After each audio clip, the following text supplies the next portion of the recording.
ओम शांति। आज 29 अप्रैल 2022। मीठे प्यारे बाबा के मधुर महावाक्य। आज की मुरली का सार। बाबा समझाते, मीठे बच्चे, कुछ भी सहन करना पड़े, लेकिन इस अंतिम जन्म में पवित्र ज़रूर बनना है। बाप को पवित्रता की ही मदद चाहिए। प्रश्न: अंतिम दृश्य कौन सा होगा, जिसे समझने के लिए अच्छी विशाल बुद्धि चाहिए? उत्तर: अंतिम दृश्य सबके वापिस जाने का है। कहा जाता है, राम गयो रावण गयो। बाकी सृष्टि की सफाई करने वाले, नई दुनिया की तैयारी करने वाले थोड़े बचेंगे। हम भी जाएंगे, फिर जहाँ जीत वहाँ जन्म होगा। भारत में ही जीत होगी, बाकी सब खलास हो जाएंगे। राजाएं आदि जो धनवान होंगे वह बचेंगे, जिनके पास हमारा जन्म होगा। फिर हम सृष्टि के मालिक बनेंगे। यह समझने के लिए विशाल बुद्धि चाहिए। गीत नयनहीन को राह। ओम शांति। बच्चों ने गीत सुना। कहते हैं, हे प्रभु, हम अंधे हैं, दर दर पग पग ठोकरें खाते रहते हैं। अपने को आपे ही कहते हैं कि हम अंधे की औलाद अंधे हैं। हे प्रभु, आओ। गुरुओं के दर, मंदिरों के दर पर, नदियों के दर पर धक्के खाते रहते हैं। अर्थ तो नहीं जानते कि हमारा वह बाप है। प्रभु को भी अनेक नाम दे दिए हैं। कहते हैं, निराकार नाम रूप से न्यारा है। अब नाम रूप से न्यारी तो कोई चीज़ होती नहीं। तुम कहते हो, परमपिता परमात्मा कब नाम रूप से न्यारा हो सकता है क्या? मनुष्य यह तो आपे ही गाते रहते हैं कि हम अंधे हैं। बाप आकर जब रास्ता बताते हैं तो सज्जे हो जाते हैं। बाप जो ज्ञान का सागर है, वह तुम बच्चों को पढ़ाते हैं। मुक्ति, जीवन मुक्ति का रास्ता बताते हैं।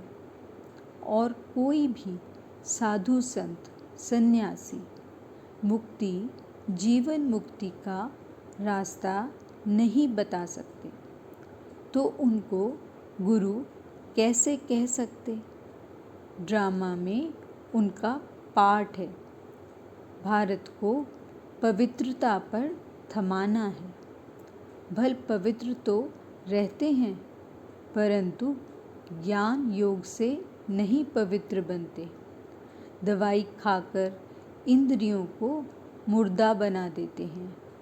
इसमें कोई ताकत नहीं।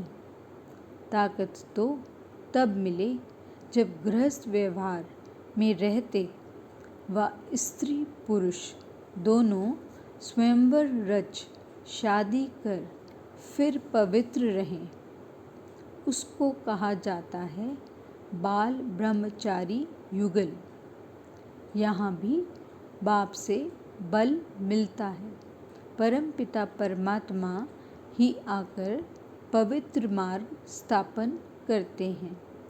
सतयुग में देवी देवता पवित्र प्रवृत्ति मार्ग वाले थे। उनको पवित्र रहते भी बच्चे थे। मनुष्य यह नहीं जानते कि परमपिता परमात्मा कैसे बैठ उन्हों को ताकत देते हैं जो घर गृहस्थ में रहते भी नंगन नहीं होते।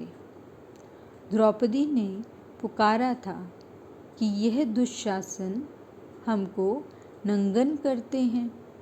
ऐसे यहाँ भी बहुत बच्चियाँ पुकारती हैं। अब परमात्मा आकर 21 जन्मों के लिए नंगन होने से बचाते हैं। द्रौपदी कोई एक नहीं थी, तुम सब द्रौपदियाँ हो। तुम बच्चों को शिक्षा मिलती है। भल पति तुम्हें मारे पीटे, परंतु तुमको सहन करना है, क्योंकि पवित्र होने बिगड़ तुम पवित्र दुनिया के मालिक तो बन नहीं सकती। कल्प कल्प तुम माताएं ही शिव शक्तियाँ बनी हो। जगत अम्बा सरस्वती की शेर पर सवारी दिखाते हैं। यह भी महिमा तुम्हारी है। यह है ही पतित दुनिया अथवा आसुरी दुनिया। पावन दुनिया माना ईश्वरीय दुनिया। तो राम आकर राम राज्य स्थापन करते हैं। पवित्रता फर्स्ट। काम विकार कितना बलवान है। अच्छे अच्छे मनुष्य भी कह देते हैं इम्पॉसिबल है जो कोई पवित्र रह सके। अरे सतयुग में देवी देवताएं संपूर्ण निर्विकारी थे। तुम महिमा गाते हो, आप सर्वगुण संपन्न हो। हम नीच पापी हैं, तो उनको बनाने वाला कोई तो होगा ना। बाप ने संगम युग पर आकर के सतयुग की स्थापना की है।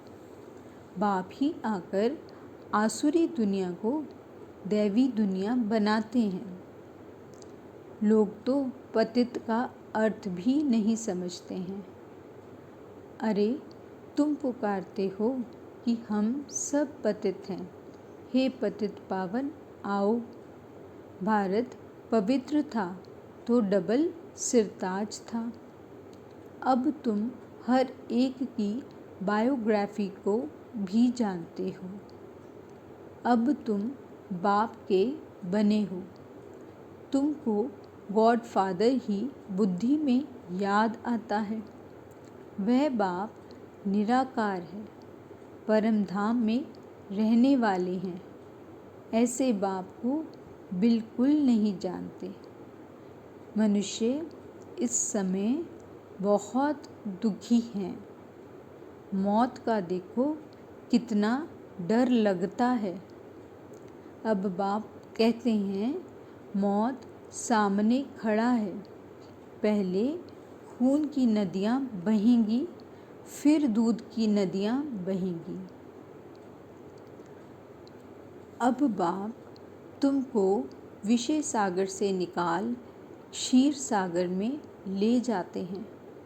लक्ष्मी नारायण क्षीर सागर सतयुग में है। यहाँ तो दूध पीने के लिए भी नहीं मिलता, पाउडर मिलता है। सतयुग में कोई चीज़ की कमी नहीं रहती। बरोबर भारत पहले स्वर्ग था, अभी नरक है।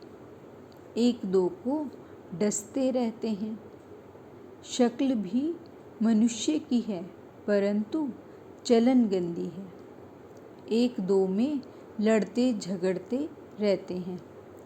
है ही पाप आत्माओं की दुनिया, तो सदाचारी कहाँ से आए। कोई ने दान पुण्य किया तो सदाचारी हो गया क्या। अभी तो सब रावण की मत पर हैं। देवताएं कितने पवित्र सुखी थे। राम राज्य और रावण राज्य किसको कहा जाता है, यह भी भारतवासी नहीं जानते हैं। राम राज्य चाहते हैं, परंतु वह कौन स्थापन करते हैं यह नहीं जानते। इस समय मनुष्य को जो पैसा दो तो उससे पाप ही करते हैं, क्योंकि है ही पाप आत्माओं की दुनिया। अब तुमको चलना है बाप की मत पर। तुम समझते हो हम तो बाप से वर्षा लेंगे ही, लेकिन ये अंतिम जन्म पवित्र बनो।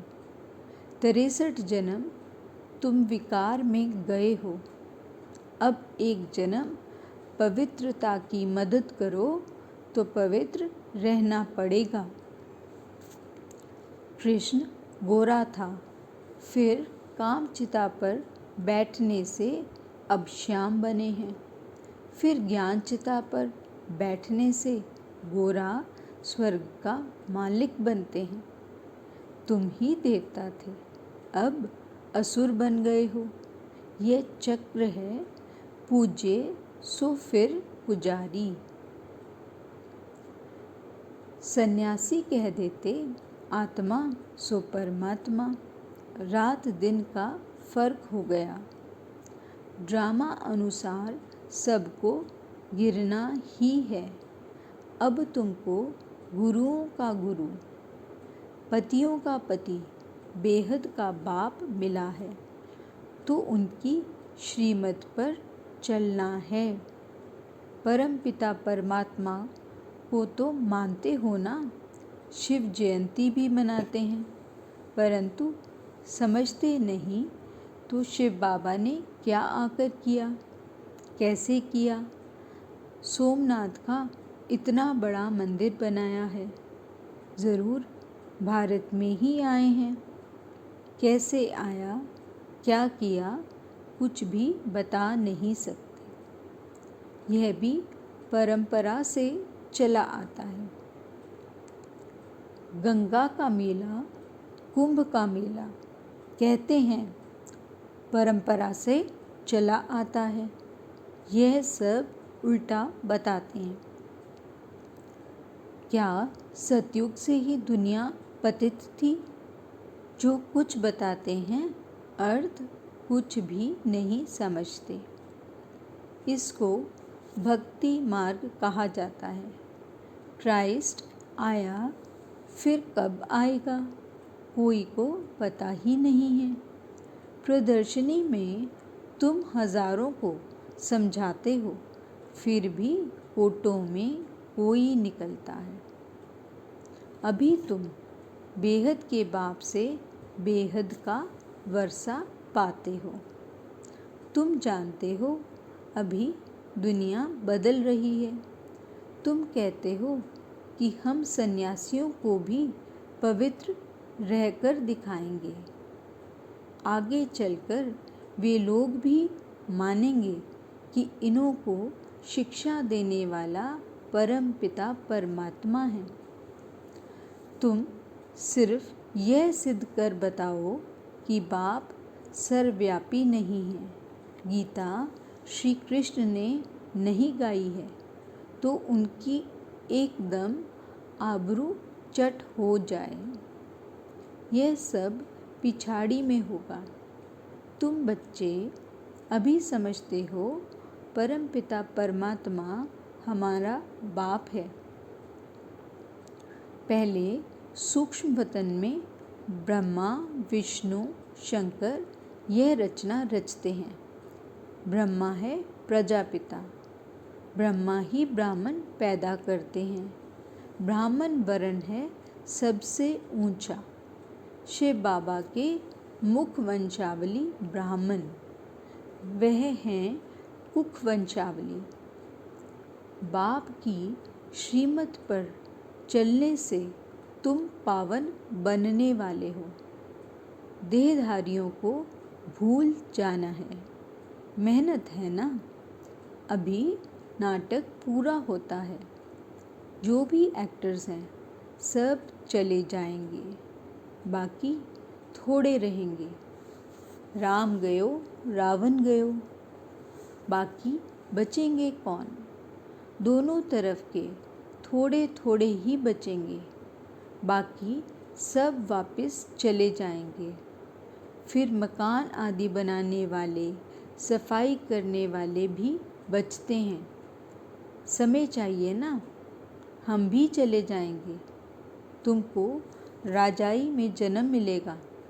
वो फिर सफाई करते हैं।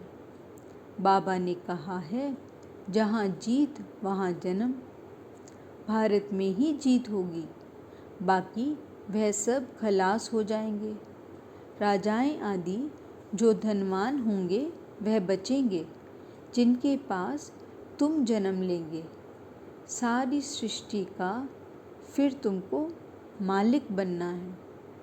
ऐसे भी नहीं यहाँ का धन दौलत कोई तुमको वहाँ काम में आएगा। यहाँ की मिल्कियत तो वर्थ नॉट अ पेनी है। वहाँ सब कुछ नया बन जाएगा।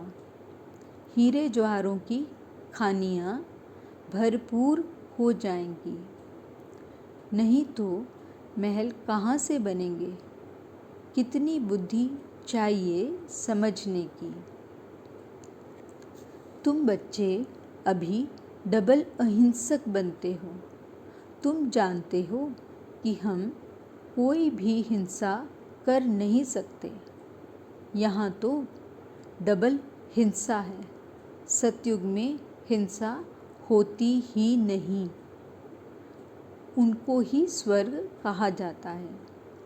बाप कहते हैं, तुम समझते हो ना, यह ज्ञान साहूकारों के लिए मुश्किल है। बाबा है गरीब निवास। शिवदाता बाबा तो दाता है। यह मकान आदि भी सब तुम्हारे लिए ही हैं। विश्व का मालिक तुमको ही बनाता हूँ। तो फिर मैं नए मकान में क्यों बैठूं? ये बाबा कहे, हम तो नहीं बैठेंगे। बाबा कहते हैं, मैं नहीं बैठता तो तुम कैसे बैठेंगे?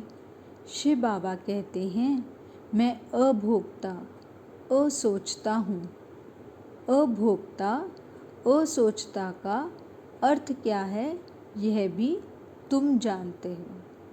अच्छा, मीठे मीठे सिकिलदे बच्चों प्रति माता पिता बाप दादा का याद प्यार और गुड मॉर्निंग। रूहानी बाप की रूहानी बच्चों को नमस्ते। धारणा के लिए मुख्य सार। पहला पॉइंट, अब नाटक पूरा हो रहा है, वापस घर चलना है, इसलिए पावन ज़रूर बनना है। कोई भी देहधारी को याद नहीं करना है।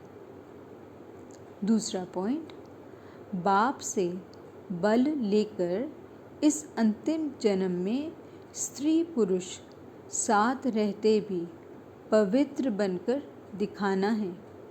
बेहद का बाप मिला है तो उसकी श्रीमत पर ज़रूर चलना है। वरदान, अपने देवताई संस्कारों को इमर्ज कर दिव्यता का अनुभव करने वाले व्यर्थ से इनोसेंट अविद्या स्वरूप भव। जब आप बच्चे अपने सतयुगी राज्य में थे तो व्यर्थ व माया से इनोसेंट थे, इसलिए देवताओं को सेंट व महान आत्मा कहते हैं। तो अपने वही संस्कार इमर्ज कर व्यर्थ के अविद्या स्वरूप बनो।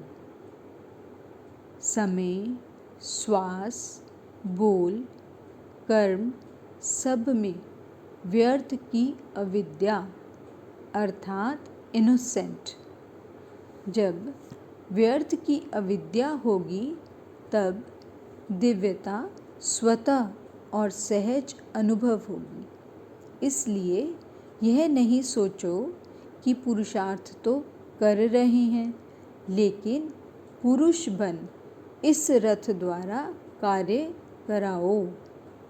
एक बार की गलती दोबारा रिपीट ना हो। स्लोगन: रूहानी गुलाब वह है जो कांटों के बीच में रहते भी न्यारे और प्यारे रहते हैं। मातेश्वरी जी के अनमोल महावाक्य। कई मनुष्य प्रश्न पूछते हैं कि क्या सबूत है कि हम आत्मा हैं। अब इस पर समझाया जाता है, जब हम कहते हैं अहम आत्मा उस परमात्मा की संतान है। अब यह है अपने आप से पूछने की बात, हम जो सारा दिन में मैं कहता रहता हूँ, वो कौन सी पावर है? और फिर जिसको हम याद करते हैं वो हमारा कौन है? जब कोई को याद किया जाता है तो ज़रूर हम आत्माओं को उन्हों द्वारा कुछ चाहिए। हर समय उनकी याद रहने से ही हमको उस द्वारा प्राप्ति होगी। देखो, मनुष्य जो कुछ करता है, ज़रूर मन में कोई ना कोई शुभ इच्छा अवश्य रहती है। कोई को सुख की, कोई को शांति की इच्छा है, तो ज़रूर जब इच्छा उत्पन्न होती है तो अवश्य कोई लेने वाला है, और जिस द्वारा वो इच्छा पूर्ण होती है वो अवश्य कोई देने वाला है, तभी तो उनको याद किया जाता है। अब इस राज को पूर्ण रीति से समझना है, वह कौन है? यह बोलने वाली शक्ति मैं स्वयं आत्मा हूँ, जिसका आकार ज्योति बिंदु मिसल है।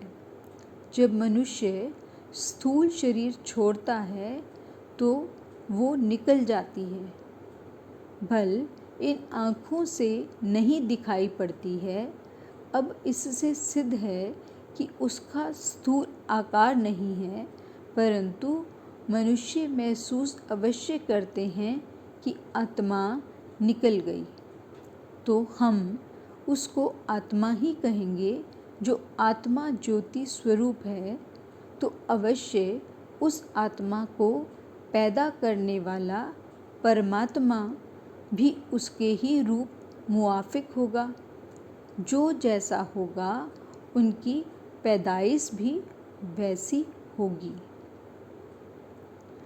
फिर हम आत्माएं उस परमात्मा को क्यों कहते हैं कि वो हम सर्व आत्माओं से परम है? क्योंकि उनके ऊपर कोई भी माया का लेप छेप नहीं है। बाकी हम आत्माओं के ऊपर माया का लेप छेप अवश्य लगता है, क्योंकि हम जन्म मरण के चक्र में आती हैं। अब यह है आत्मा और परमात्मा में फ़र्क। अच्छा, ओम शांति।